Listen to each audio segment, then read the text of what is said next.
Death Stranding to szalenie ważna gra dla Hideo Kojimy. Ma udowodnić, że o ile Metal Gear Solid może istnieć bez Hideo, to czy Hideo może istnieć bez Metal Gear Solid? To duży krok dla twórcy, gdy musi odciąć się od olbrzymiego sukcesu i zacząć od nowa. I wiecie co? Wygląda na to, że mu się udało. Death Stranding to gra, która będzie wzbudzała skrajne emocje. Jedni się zachwycą, inni stwierdzą, że to najgorsza gra, w jaką grali. Jednak nikt nie przejdzie obok niej obojętnie. Mnie jako bezwarunkowemu fanowi Kojimy, jak i jego gier, i nie mówię tylko o Metal Gear Solid, ale także o wcześniejszych produkcjach z gatunku visual novel, Death Stranding jawi się jako kolejny krok w karierze mistrza. Jednak pomimo mojej olbrzymiej sympatii do gier, jak i samego twórcy, postaram się także odpowiedzieć na pytania, co w Death Stranding nie zagrało. Death Stranding to bardzo osobista gra Hideo, widać to na każdym kroku. Nawiązań do popkultury, która jest mu bliska, jest tutaj multum. Wnikliwa obserwacja, jak i próba zrozumienia Kojimy daje ciekawe efekty, które mam nadzieję pojawią się w jakimś filmie niedługo. Bardzo silny jest symbolizm w grze. Wielu może znaleźć w nim mocne nawiązania do pracy twórcy w Konami, jak i jego największego dzieła. To fajna gimnastyka dla mózgu i pozwala na sporą interpretację różnych aspektów historii. W grach od Kojimy zawsze na pierwszym miejscu stała świetnie napisana historia. Czasami miało się wrażenie, że sama gra jest tylko zapychaczem do kolejnych długich przerywników, które sam chłonąłem jak gąbka. Tym razem oczywiście nie jest inaczej. Historia jest mocnym punktem gry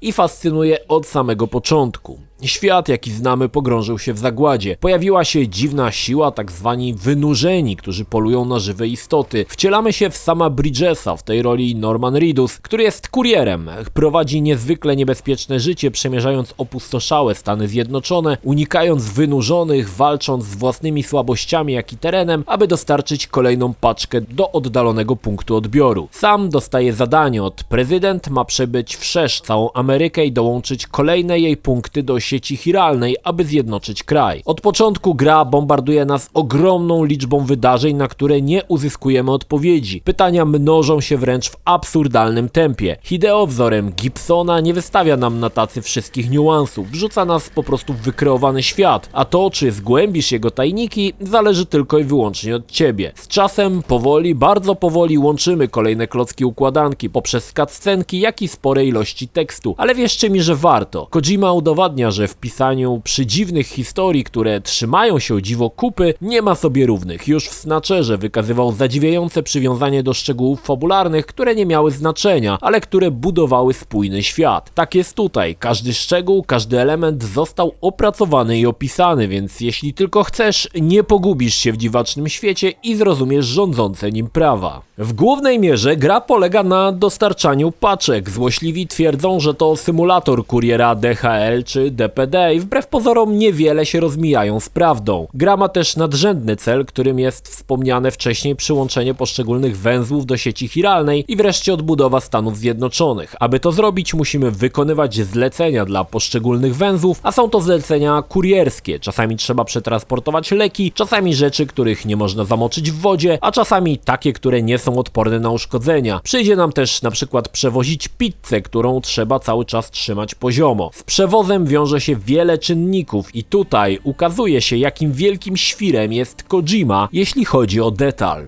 Sam ma określoną ładowność. Paczki można przyczepiać do pleców, ramion czy przy biodrach. Złe ułożenie paczek spowoduje, że będzie go przeważało na jedną stronę lub na wyboistej drodze będzie się potykał. Następnie należy wybrać odpowiednio trasę. Na stokach gór czy skałach szybko stracimy wytrzymałość i może się to zakończyć stoczeniem się i uszkodzeniem ładunku. W pewien sposób pomaga nam charakterystyczny radar, który na zasadzie rzeczywistości rozszerzonej oznacza nam trudny teren, jak i elementy do zebrania. Do radaru wrócimy za chwilę. Z czasem bohater przestanie targać wszystko na plecach, a pojawią się pojazdy, którymi będzie można transportować więcej i szybciej. Jednak na przykład motory mają ten problem, że niezbyt sobie radzą na pełnych skał przestrzeniach, a dodatkowo pojazdy potrzebują energii, aby funkcjonować. W dalszej części pojawią się też egzoszkielety zwiększające znacznie ładowność lub pozwalające poruszać się szybciej, ale znów potrzebują energii. Będą też specjalne podnośniki unoszące się nad ziemią, na które można załadować bardzo dużo, ale trzeba prowadzić je samemu, gdyż nie da się ich podpiąć do pojazdu. Gra, podobnie jak Phantom Pain, została tak skonstruowana, aby dorzucać cały czas coś nowego, przez co pseudorecenzenci chcący omówić grę po graniu 4-5 godzin będą mieli niemiłego ząka. Z czasem pojawią się coraz większe pojazdy mogące przewozić coraz większą ilość paczek, ale też pojawi się coraz trudniejszy teren do przebycia, który pomimo posiadania dobrego samochodu może sporo napsuć krwi. Większość elementów, które posiadamy, niesiemy na plecach, czy pojazdów, którymi się poruszamy, jest wystawiona na opad temporalny, który wszystko, czego dotknie, postarza, łącznie ze skórą. To kolejny ciekawy pomysł Kojimy, który został, mam wrażenie, zainspirowany przyspieszonym starzeniem się Snake'a z Metal Gear Solid 4. Opady sprawiają, że wszystko, co niesiemy, zaczyna rdzewieć i niszczeć, co wymaga poszukiwania schronienia lub ciągłej wymiany sprzętu na nowy. Z czasem będzie można budować schrony i tworzyć specjalne płyny naprawiające rdzewiejące pojemniki. Ale opady niosą też ze sobą jeszcze jedno: pojawienie się wynurzonych, czyli dziwnych istot, które gdy tylko odkryją sama, próbują go utopić w czarnym płynie podobnym do smoły. Tutaj wchodzi pomysł używania dziwnego radaru, który wykrywa wynurzonych, ale sam nie jest w stanie ich zobaczyć do momentu, aż nie stanie i dłużej się nie popatrzy na miejsce, które pokazuje radar. Gdy tylko wynurzony nas zobaczy, zaczynamy walczyć o życie, choć sam w zasadzie nie może umrzeć, a porwanie go przez smołę przenosi go kawałek dalej i musi stoczyć walkę z pseudobossem. W unikaniu wynurzonych przydaje się nasz dzieciaczek, który pomaga je dostrzec, jednak przebywanie na terenie wynurzonych zwiększa jego stres. Gdy dojdzie do końca, nie będziemy mogli z niego korzystać i będziemy zdani jedynie na siebie.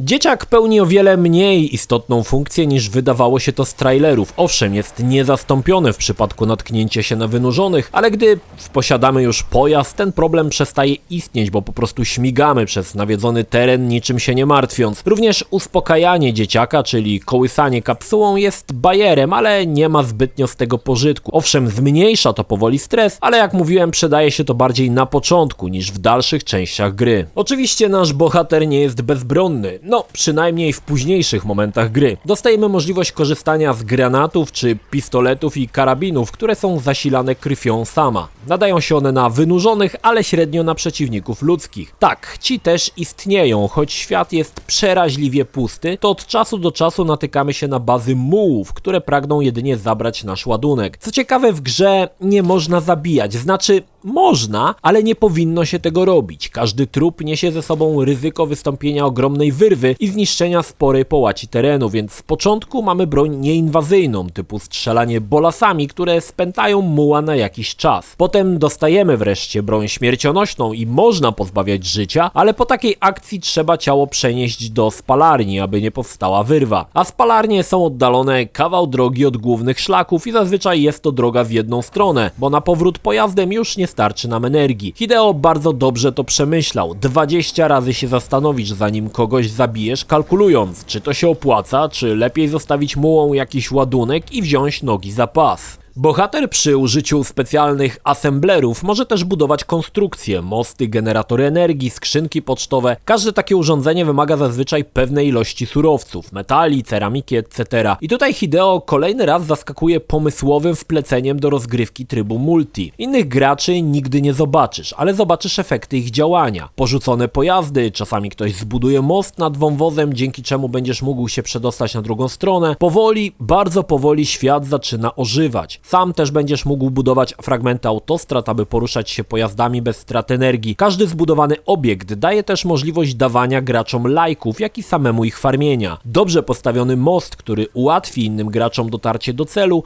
farmi po 1000 lajków, ale bezsensownie postawione cokolwiek w idiotycznym miejscu nikogo nie będzie obchodziło. To kolejny fantastyczny patent, który zmusza do współpracy. Droga, którą będziesz się poruszał, nie tylko posłuży tobie, ale i dziesiątkom innych graczy, którzy może za nią sypną ci lajkami, co sprowadza się do tego, że po prostu chcesz być pomocny i nieść pomoc. Niejako wszyscy w grze jesteśmy samami Bridgesami i wspólnie próbujemy odbudować zniszczony świat. Aspekt multi jest o wiele bardziej złożony. Czasami możemy podjąć się przeniesienia paczki, której komuś nie udało się dostarczyć. Możemy to zrobić w węzłach lub czasami znajdując porozrzucane pakunki po świecie, które zostały zgubione przez innych graczy. Możesz też samemu przenosić paczki do publicznej szafki i zlecić je przeniesienie komuś innemu. Podobnie z surowcami, bronią czy nawet pojazdami. Wszystko możesz dać innym, którzy na pewno chętnie z tego skorzystają. Dawno nie odczuwałem tak ogromnej satysfakcji, gdy ktoś korzystał z mojego mostu czy pojazdu i płacił lajkami. Choć to są nieopowiedziane historie, fajnie było mieć świadomość, że komuś uratowałeś pakunki czy naładowałeś pojazd na środku jakiejś pustkowi. Za każdą dostarczoną paczkę dostajemy zapłatę w postaci lajków. Składa się na nią wiele czynników. Ile ważyła, w jakim czasie ją doręczyliśmy, czy jest uszkodzona i tak dalej, i tak dalej. Wymusza to na nas niejako dbanie o przesyłki. Lajki od osób, które paczki dostały, poprawiają ich nastawienie wobec nas.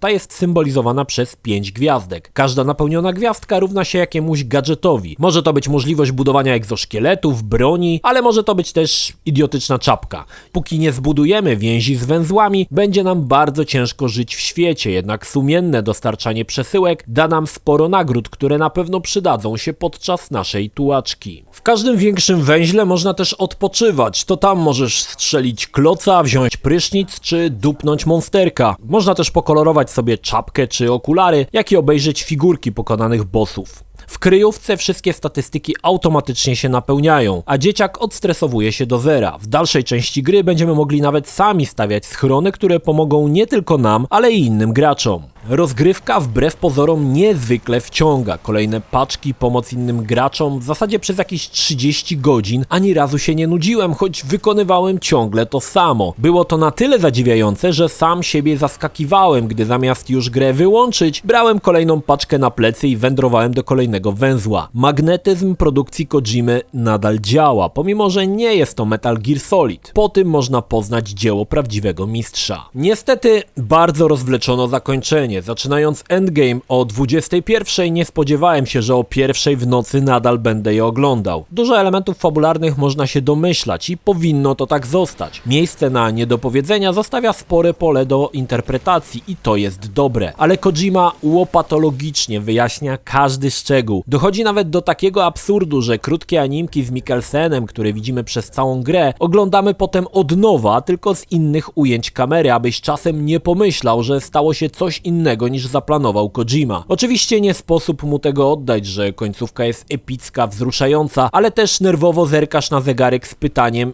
ile jeszcze? Czy Death Stranding to gra idealna? Zdecydowanie nie i trzeba być świadomym, że tak dziwna i osobliwa produkcja musi podzielić społeczność graczy, co przekłada się już na sporą polaryzację ocen i opinii. Kojima od zawsze miał problem z tempem rozgrywki. Rozwleka bezsensownie momenty, które powinny być krótsze, by przy końcu na łeb na szyję domykać wątki i biec do finału. Tym razem nie jest inaczej. Jest tutaj sporo elementów, które część osób potężnie zirytują. Przede wszystkim może denerwować ślimacze tempo. Początek wrzuca nam ogromną ilość informacji do przyswojenia, by potem przez kilkanaście godzin nic się nie działo, a my latamy w tej z powrotem z paczuchami. Same zadania roznoszenia paczek dla wielu będą za nudne. Nie ma tutaj strzelania, a nawet jak jest, to niezwykle szczątkowe. Przez 90% gry jesteśmy sami w opustoszałym świecie z pudłami na garbie. Kto oczekiwał odcinania kuponów z Metal Gear Solid, będzie srogo zawiedziony. To zupełnie inna produkcja i śmiało można powiedzieć, że inna od całego mainstreamu giereczkowego. Zdarzają się momenty, które doprowadzą cię do białej gorączki, jak to, kiedy mamy upchany pojazd różnego rodzaju stafem i gdzieś na jakimś zadupiu rozładowuje się akumulator i musimy sporą część tych rzeczy zostawić, a z tym, co się uda zabrać, mozolnie dreptać z buta. Czasami kilka kilometrów, przy czym sam z pełnym obciążeniem ciągle się potyka, przeważa go na jedną stronę, więc cały czas trzeba to wszystko monitorować i kontrować. Po jakimś czasie zaczyna wkradać się gigantyczna irytacja. Pod koniec gry opady temporalne są w zasadzie cały czas, co powoduje pojawianie się wynurzonych, a unikanie ich jest po prostu po jakimś czasie upierdliwe ponad wszelką miarę. Brakuje też dróg. Każda wyprawa do oddalonych węzłów to wielki wrzut na tyłku. Poruszanie się motorem po pełnej kamieni dróżce to kolejny wrzut, ale to i tak nic, do momentu aż nie trafimy na ośnieżone góry. Do tego dziesiątki powtarzających się animacji. sytuacji, jak ta z rozkładaniem radaru, która przy końcu gry weżre ci się w mózg na stałe i będzie doprowadzać do szału. Jednak po zakończeniu fabuły, co zajęło mi 45 godzin, odczuwałem niezwykłą satysfakcję i smutek, że historia dobiegła końca. Choć endgame jest dostępny i po ukończeniu gry możesz nadal sobie dreptać z paczuchami i w ten sposób można w zasadzie bawić się bez końca, no chyba że końcem uznasz pyknięcie platynowego pucharku, które na moje oko zajmie około 70-75 godzin.